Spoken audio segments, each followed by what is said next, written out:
Desa Birun ini membantu suaminya untuk mencari nafkah. Salah satunya yaitu ngerai atau mendulang emas.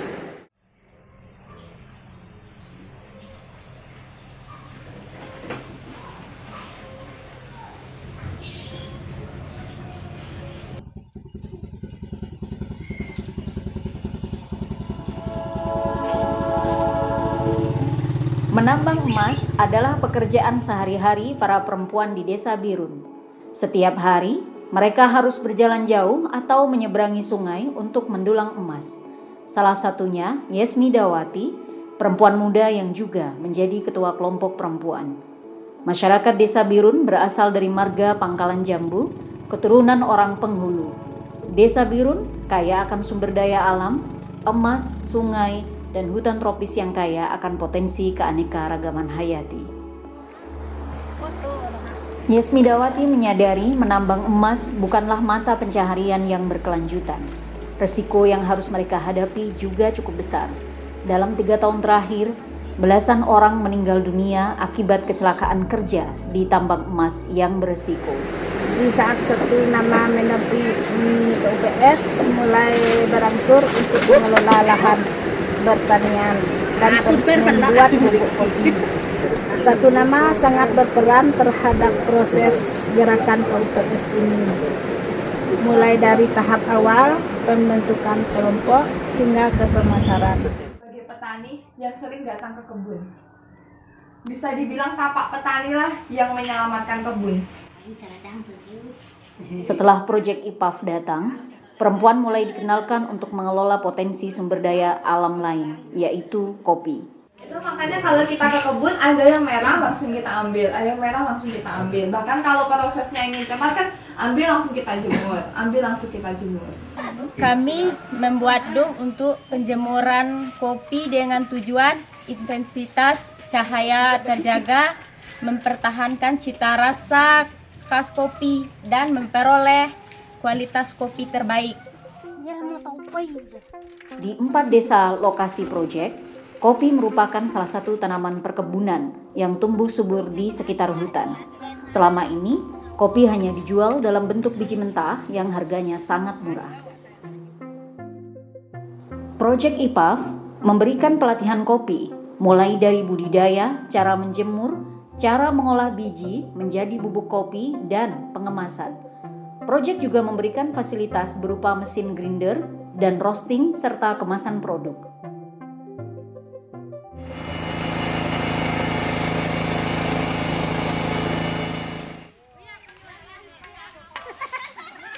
Kami mempelajari budayakan kopi mulai dari pembenihan, pengelolaan, dan sampai pengemasan. Insya Allah, kami akan mengembangkan hal-hal atau pengetahuan yang kami dapat dari pelatihan ini dengan anggota-anggota kelompok kami Kopi Jahe Desa Lubuk Beringin pada khususnya, dan ibu-ibu yang ada di Desa Lubuk Beringin pada umumnya. Kini, produk kopi dari kelompok telah dipasarkan di warung atau toko di sekitar desa. Walau masih terbatas, namun produksi kopi sudah mendapatkan banyak pelanggan. Keuntungan yang didapat oleh kelompok meningkat 2 kali lipat dibandingkan hanya menjual dalam bentuk biji mentah. Hutan merupakan sumber kehidupan masyarakat adat di Desa Birun, Lubuk Birah, Lubuk Beringin, dan Tiaro. Mereka jugalah yang menjadi penjaga dan pelestari. Ancaman nyata ada di depan mata, deforestasi akibat pembukaan lahan di kawasan hutan, dan pertambangan emas tanpa izin. Laju kerusakan hutan mencapai 10.000 hektar per tahun. Proyek IPAF memperkuat pengelolaan hutan dengan memfasilitasi Desa Tiaro dalam mengajukan SK pengakuan hutan adat, membantu menyusun rencana kelola hutan, memperkuat patroli, dan menyusun peraturan desa tentang pengelolaan hutan berbasis nilai adat. Satu nama sangat berperan dalam proses pengusulan SK hutan adat dari Kementerian LHK. Satu nama juga berperan dalam menampingi penyusunan Perdes tentang hutan adat.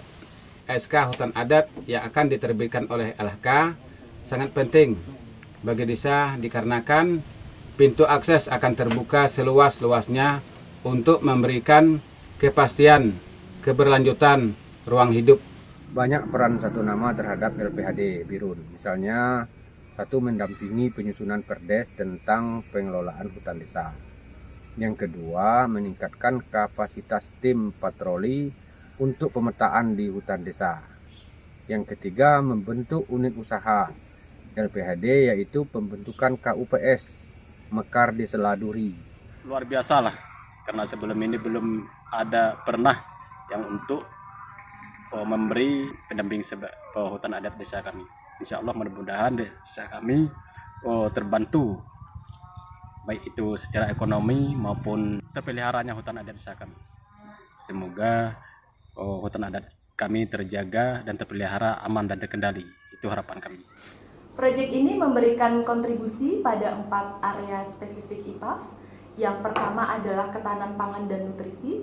Proyek ini telah berhasil mendorong anak-anak muda untuk kembali menanam sayur, juga mendorong masyarakat untuk kembali menanam padi dan pangan lokal. Yang kedua, proyek ini berkontribusi pada isu lahan, teritori, dan sumber daya. Karena kami memperkuat masyarakat untuk mengelola dan melindungi hutan menggunakan nilai-nilai adat yang selama ini mereka yakini. Kemudian yang ketiga, akses pada pasar. Proyek ini juga sudah berhasil mendorong perempuan untuk memasarkan produk kopinya baik di warung-warung maupun di toko-toko yang ada di sekitar kota. Proyek ini juga berkontribusi pada mitigasi dan adaptasi perubahan iklim. Dengan penguatan pengelolaan hutan yang dilakukan oleh masyarakat, maka mereka akan dapat mengatasi perubahan iklim di masa yang akan datang. Dengan memperkuat pengelolaan hutan, maka mimpi masyarakat adat untuk melestarikan alam dan mensejahterakan masyarakat akan terwujud. Kami berharap bahwa masyarakat adat semakin maju, semakin berdaya, semakin berdaulat, dan mampu mempertahankan hutan sebagai ruang hidup yang berkelanjutan.